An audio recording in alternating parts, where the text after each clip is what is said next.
everyone, welcome back.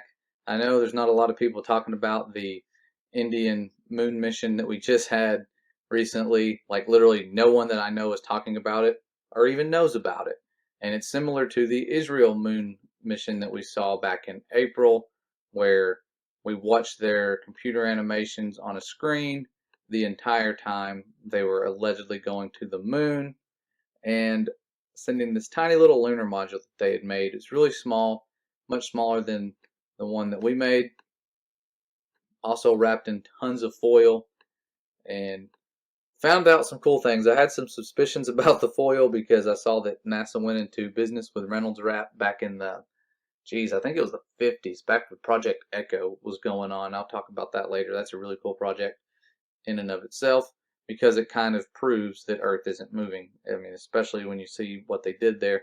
But this moon mission here, and all of them, they always have that foil wrapped around these lunar modules. Like without it, it's just not going to work. You can't send something made out of metal there unless it has some special foil to protect it from the vacuum or whatever of space.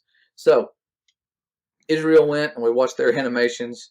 And that's what these missions are becoming now. People always go, well, what are you going to do when every country's just sending people to the moon and all this stuff? Well, they're not really going to do that. They're putting off, they have a timeline in their head of how long they're putting stuff off. And then when that time comes, they'll just put it off again. But in the meantime, we're going to be seeing animations. And that's exactly what we saw with the Indian mission. It was a 100% computer animated mission. And if you don't believe me, I'll leave this link in the description. You can watch it. Everything about this mission was computer animated, and that's not like conspiracy type stuff. It really just was. It's admitted. I mean, you can look at it and see it's not like high quality, like they were trying to pass it off as real. But everything you see, and I'll skim across the bottom to save you the time of watching, because it's mostly just looking at people in the room here, in the control room, as they wait for stuff to happen. And they have the grand entrance of this guy. He seems important. Then they start their animations. Even the rocket launch is animated. That's weird. Why would they not just show you the real deal? Don't know. But there's the rocket launch. There's what they want you to believe is happening, what Earth looks like. Skipping along. More animations. And this thing was flying around the moon, allegedly. And no one ever spots this thing. The P-1000's out there looking all the time. You never see anything transit the moon. No glistening of light shining off of anything. This is just like in our imagination. They have some animators that make it seem real. But here's one of their animations. I think I just missed it. Where'd it go? There it is. Right there. About as good as it gets. That little animation there. And it comes up again. This was our proof that they went. And if we as a community were to put that out there as our proof of anything, we would get laughed at. We would get so much heat, and they would say, you're denying science, drawing stuff isn't science. But yet this is accepted as science for these little children here, their precious minds being exposed to this stuff. And all it is animations, and people that are higher up telling them that it's true. You got to believe it. Look, this guy here believes it. And they're talking about it. So it's a sad reality that we have, that this is considered science, that animations, even though we need them, because there are times where you get outside of what we can see, especially because we can't get higher than 73 to however many miles up. So we have to have animations of Earth and piece these things together, like they say, like Mr. Blue Marble said, it's Photoshop because it has to be. Yeah, to have a picture of Earth, the entire surface of Earth, it would have to be photoshopped, a composite. Okay, any model, globe or flat. If you're making a picture or image, so to speak, because it's not really a picture, it would have to be stitched together, and it's not easy to do. So that's why a lot of the pictures look the way they do. That's pretty much common knowledge. People who have been looking into this. But I'm just a little bit disappointed in the lack of effort in these people trying to pull these things off, because they're not doing as good a job as we used to do. You see here what we're looking at, definitely not anywhere near the quality of what we were doing many years ago. Like you see here, when we were Skyping the moon live and talking to them from a landline like the president was back then. And you'll see here, I think it even pops up on the bottom of their screen, live from the moon. Something we definitely are not replicating now. And I know they say we destroyed the technology, but man, it would be nice if they put as much effort. I don't know. Maybe it's a good thing because it's easier to wake people up when they see just how bogus this is becoming, how fake it's becoming, and how sad the enemy's efforts are that he's getting all these people from other countries to try and do the same stuff we did back then with this deception. And it's just not working. They're doing a horrible job. They don't work as hard as the people did back then. And maybe it's because it's hard to find good help, people who are willing to risk their life to keep such secrets. And it's a risky game. It's dangerous. A lot of people have died trying to work for the evil one, thinking they're going to gain the world. And in reality, they just find out they're replaceable and that having the world's not what it's cracked up to be. There's a lot of emptiness and a lot of sad things these people do to get where they are. So lots of deception still going on. Is it as good as it was back in the day? No, it's not as good. But you still have little eyes watching this stuff. They believe it. And that's what motivates a lot of us to keep doing what we're doing, knowing that a lot of these people here believe in this stuff. And they have to, for the world to remain the way they want it to and to control us the way they have been. We have to believe that we are insignificant, that we are this speck of dust in the middle of this giant, ever-expanding universe. So the good news is, you guys that are really having a hard time with this, because when you're not of this world, it shows, and you feel sort of alone sometimes. Trust me, you're not alone in this battle. We need to unite. I talked to a young man just the other day, and I talk to people all the time, but a young man the other day, about my age, he's got his doctorate. He's a really smart man. He's a pretty cool guy. And just talking about the struggle of how do you go to work? How do you do these things that used to be easy? You would go and you just kind of blended in with the crowd, and it's hard not to talk about certain things. And if you talk about them, you could lose your job. Definitely need some sort of support group, something, because we don't need to leave. Like if you're a teacher, or you're a science teacher or whatever, you don't need to leave those children and just say, I'm ditching the system and I'm going, I don't want to be a part of it. It's easy to do that because you're going to be walking in a sea of lies every day, and it's up to you to point children in a better direction than they would be if you weren't there. And that's what sort of keeps, or really what keeps me there and coming back is, you know, other than loan forgiveness and things like that, that this world puts on us to make us kind of become slaves for the rest of our lives. But it's a blessing to see these children ask questions and to answer them in a way that points toward creation. So see how many times you can get away with saying the word creation and design if you're a biology teacher or science teacher, and always expose the lies. You're allowed to do that. If there's a hoax in evolution, you're allowed to expose that.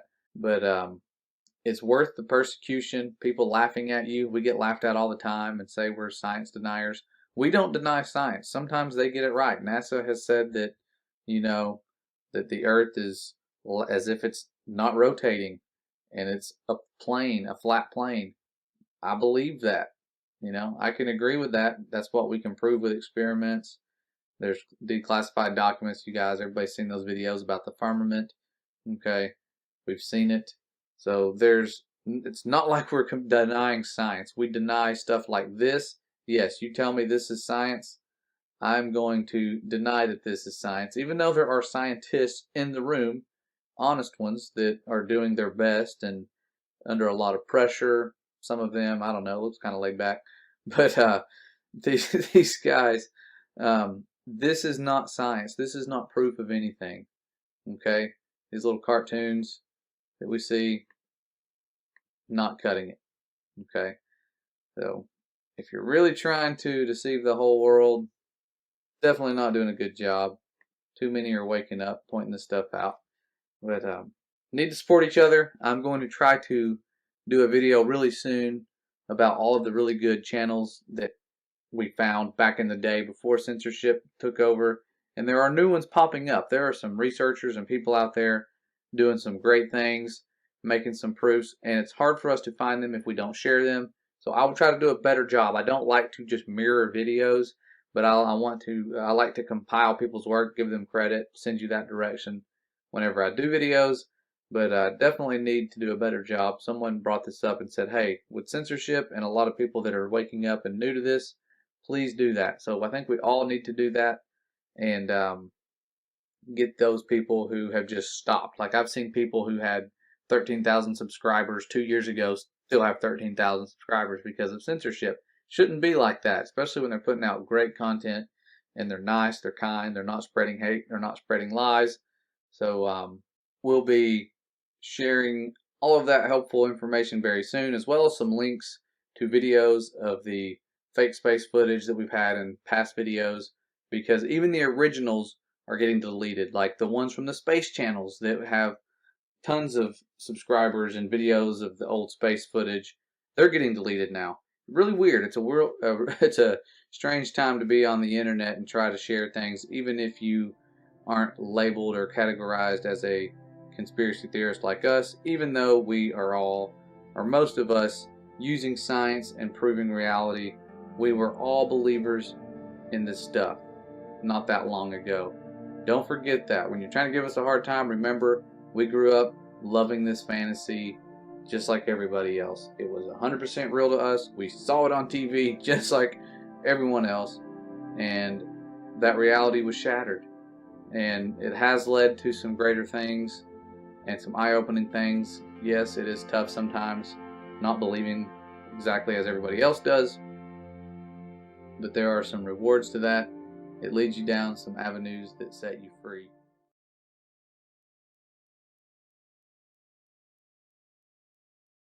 I'd go to the moon in a nanosecond. The problem is we don't have the technology to do that anymore. We used to, but we destroyed that technology, and it's a painful process to build it back again. We're also really pushing the boundaries in terms of where we're going forward with exploration. I think humans are naturally driven to do this, and this is really the beginning, I think, of human beings leaving low Earth orbit. I certainly plan on being around to see that. The plan that NASA has is to build a rocket called SLS, which is a heavy lift rocket. It's something that is much bigger than what we have today, and it will be able to launch the Orion capsule with humans on board, as well as landers or other components to destinations beyond Earth orbit. Right now, we only can fly in Earth orbit. That's the farthest that we can go. We only can fly in Earth orbit. That's the farthest that we can go. And this new system that we're building is going to allow us to go beyond and hopefully take humans into the solar system to explore. So the moon, Mars, asteroids, there's a lot of destinations that we could go to, and we're building these building block components in order to allow us to do that eventually.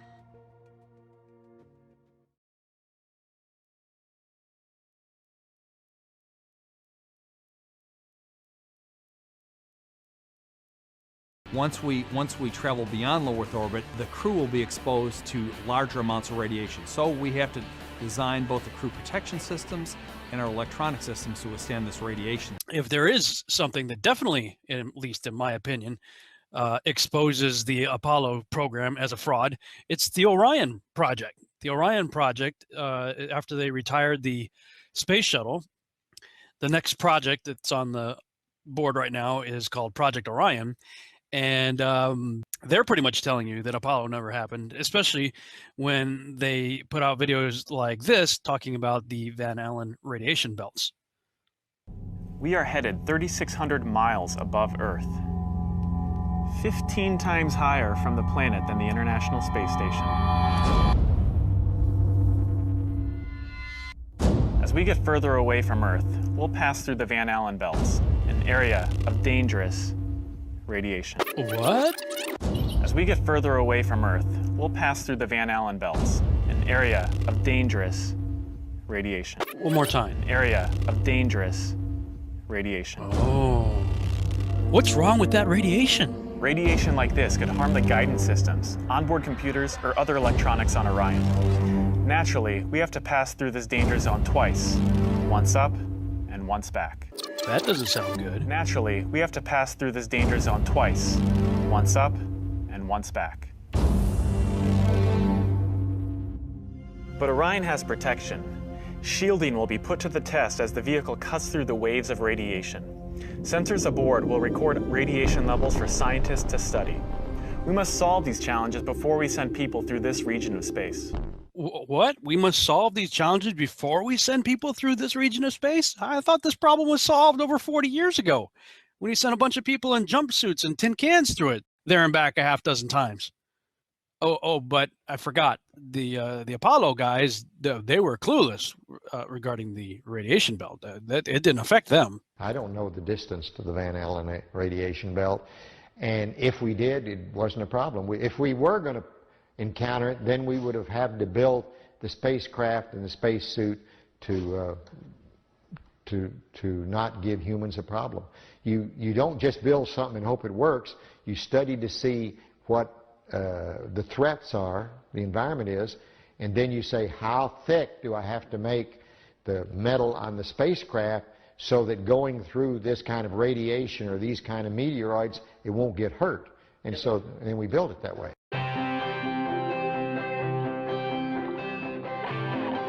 I help manage the Orion Crew and Service Module office. We're responsible for developing the crew capsule, which is where the crew lives and works when they're in space, and the service module, which is what provides the power and the fuel and the consumables then that is plumbed over to the crew module. We don't have the ultimate answer for radiation on Orion. We're still working on that. If we were to build Orion out of the materials we need and the sole job was to protect for the radiation environment, the vehicle would really be too heavy. So we have to balance the weight of the materials that we put on the spacecraft with how much protection it's providing the crew.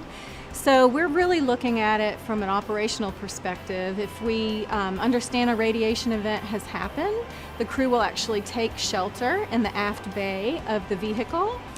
We have found over the years that water is a really great radiation absorbing material.